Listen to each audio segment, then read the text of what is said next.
Welcome, my friend. Thank you for seeing us, Comte Boisvert. The honor is mine. Please, sit. It's an honor to assist two such distinguished guests.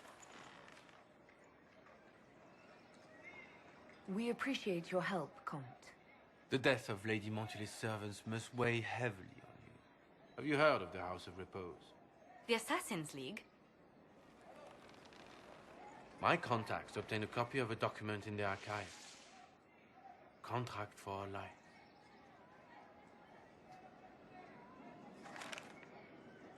The House of Repose is hereby sworn to eliminate anyone attempting to overturn the Montiliers' trading exile in Orlais.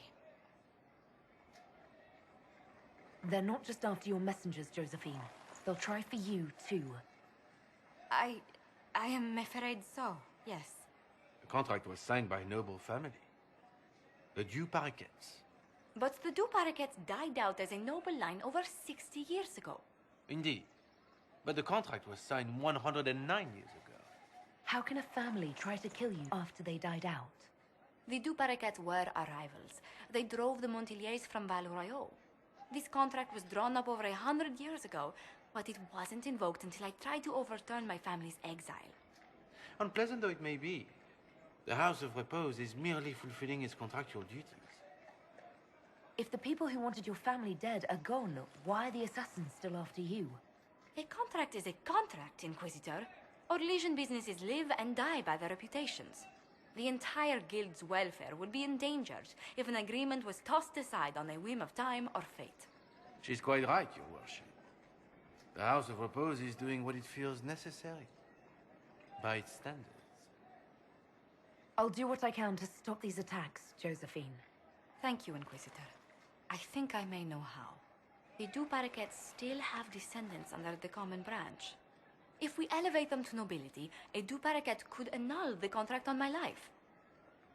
That will take time, Lady Montigny. Time during which the House of Repose will be obliged to hunt you. Will they now? You are exceedingly well informed. You're not to have said you'd heard rumors, at best. A bit of subterfuge. This contract on your life is an ugly business. One the House of Repose deeply regrets. But this is Orlais. Even an assassin's word is his bond. Does Comte Boisvert actually exist? Absolutely. The Comte's offer to reveal the killers of Lady Montily's messengers was genuine. So was his information somehow. An end to be tied up later. I'm guessing the actual Comte Boisvert met with a fatal accident. Comte Boisvert slumbers in a nearby closet. Nothing more. The contract on Lady Montily's life is so unusual, we felt the courtesy of an explanation was in order. It is appreciated, monsieur. Your idea to seek out the Du Paraquet to revoke our orders is an interesting one. I wish you luck. I did not come to shed blood today, Inquisitor. Only to speak. Might I pass? Why warn us about your contract and let us go? In Orlais, it is only decent to inform those involved in a contract when extraordinary circumstances conspire. And the guild's reputation would suffer if you ignored the contract. I quite understand. Thank you, my lady. May we conclude with my departure? Go then. Good day, Your Worship.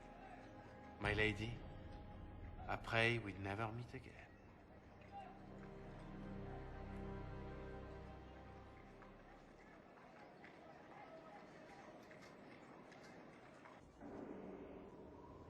I've been reading the letters found in the quarry. Samson is making red lyrium from people? Not anymore. Not in that mine. I knew Samson had fallen, but this... it's monstrous. We have to put an end to him. Look at these orders from the encampment. That armor must give Samson extraordinary power. We may not be able to stop him. Samson's a menace. If we can't defeat him, no one stands a chance. Then we must destroy the armor. I couldn't say how. Templars are trained not to destroy expensive magical equipment. Perhaps Dagna has some ideas. She crafts the impossible every day.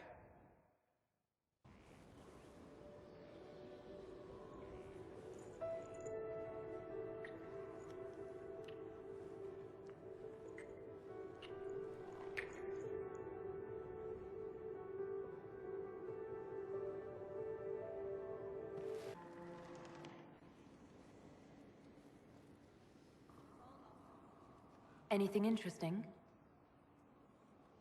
A letter regarding Felix, Alexius's son. He went to the Magisterium, stood on the Senate floor and told them of you. A glowing testimonial, I'm informed.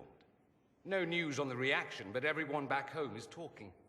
Felix always was as good as his word. Was? He's dead. The Blight caught up with him. Are you all right? He was ill, and thus on borrowed time anyhow. That doesn't mean you can't regret his death. I know. Felix used to sneak me treats from the kitchens when I was working late in his father's study. Don't get into trouble on my behalf, I tell him. I like trouble, he'd say. Twentieth could use more mages like him. Those who put the good of others above themselves. You make it sound like he was a better person than you. What a mad thing to say. Few people are better than I.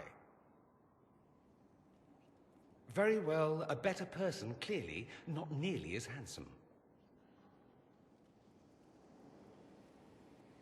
Thankfully, Felix wasn't the only decent sort kicking around Thedas. I know my son?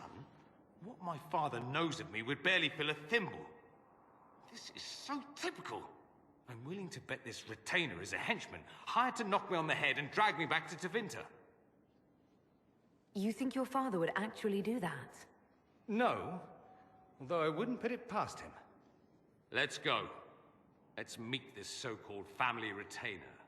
If it's a trap, we escape and kill everyone. You're good at that. If it's not, I send the man back to my father with a message that he can stick his alarm in his wit's end. There seems to be bad blood between you and your family. Interesting turn of phrase. But you're correct. They don't care for my choices, nor I for theirs. Because you wouldn't get married? Because you left? That too. I think you should meet with this retainer. Find out what your family wants. I didn't ask what you thought, did I? That was unworthy, I apologize. There'd be no harm in hearing what this man of my father's has to say. If I don't like it, however, I want to leave. Your parents are reaching out to you. Doesn't that mean something? Only that they're trying to choke me. Don't mind me. Let's see what comes of this.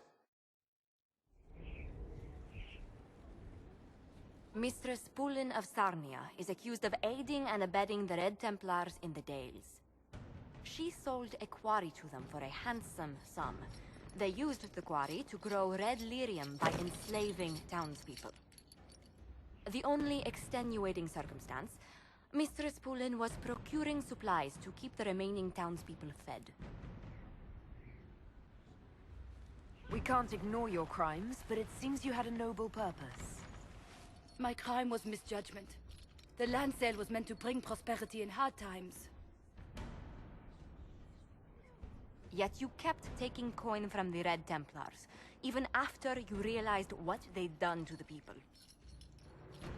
Why not? It bought food for the ones remaining. Isn't that enough?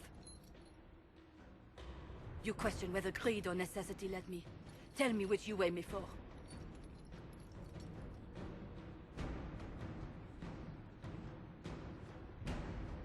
Mistress Pulin, you will spend all your ill-earned money rebuilding the town of Sarnia. If the townspeople forgive you, your debt to them is paid. Your worship, I will do my best to repair what I have done.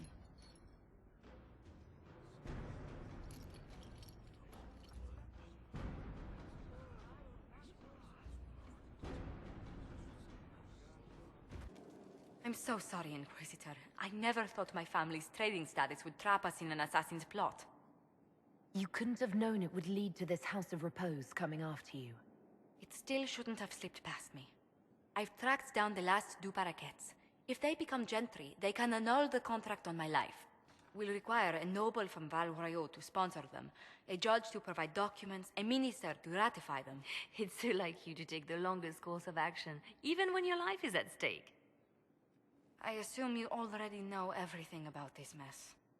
There is a faster way, Josephine. The original contract on your life is in the vaults of the House of Repose. If my agents infiltrate it and destroy the original, the assassin will have no obligation to chase you. Leliana, please. I want no more bloodshed over a personal affair. Don't be so stubborn, Josie. How long will it take you to gather these favors in Val Royeaux? We can solve this without more deaths on either side. My people are ready, should you change your mind. I'll post a watch on our ambassador in case the House of Repose visits. I appreciate it, but I still believe elevating the du Paraquets will solve this. First, we need to perform some favors in Val Royeaux. I'd be happy to discuss where we could begin. No red lyrium, no allies, and soon Samson will have no armor, I hope. You hope? Dagna's started work on her red lyrium samples, but she needs more details on the armor. We found orders in the mine. They mentioned Maddox, a name I did not expect to hear. Samson's letter said something about taking over as the vessel. Perhaps it's a rank among the Red Templars. It could be a title from ancient Twentieth. Or it's some other role Corypheus has planned for Samson, and Maddox is part of it. Another voice from your past? In a way, this is complicated. Maddox was a mage in Kirkwall's circle. Samson smuggled letters between him and his sweetheart. Eventually, Samson was caught. That's why he was cast out of the Order. Maddox was made tranquil and became a skilled craftsman of magical items. Samson must have rescued him. I can't believe they made a man tranquil over a few love letters. The official charge was corrupting the moral integrity of a Templar. Knight Commander Meredith wielded the brand for far lesser offenses, believe me. Why would Maddox need saving? When the mages rebelled in Kirkwall, the worst battles took place at the gallows in the circle itself. I thought Maddox had died in the fighting, or was eking out a living on the streets. A hard fate for a tranquil in Kirkwall. Samson must have found him, taken him in. Perhaps there's something left of the man Samson used to be. Or he's shrewd enough to know an extraordinary resource. It seems Maddox built Samson's armor for him, and maintains it still.